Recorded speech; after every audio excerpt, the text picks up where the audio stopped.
Xüsusilə ilk hissədə millimiz pis təsir bağışlamadı. Ən azı müdafiədə o qədər boşluqlar vermədi. Qapıçımız Şahrutdin Məhəmmədəliyev də inamlı oynayırdı və fikir verirsinizsə, İslandiya ilə səfər maçında olduğu kimi biz belə deyək də fasiləyə az qalarkən, yəni ilk hissəyə əlavə olmuş dəqiqələrdə qapımızdan top görürük.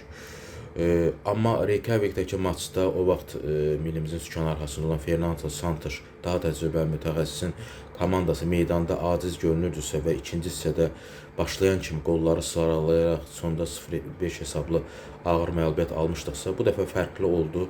Düzdür, yenə böyük hesablı məğlubiyyət oldu, amma bu dəfə 0-3 oldu. Təbii ki, bu o demək deyil ki, millimiz belə deyək, ümumilikdə İslandiya ilə müqayisədə çox yaxşı təsir bağışladı.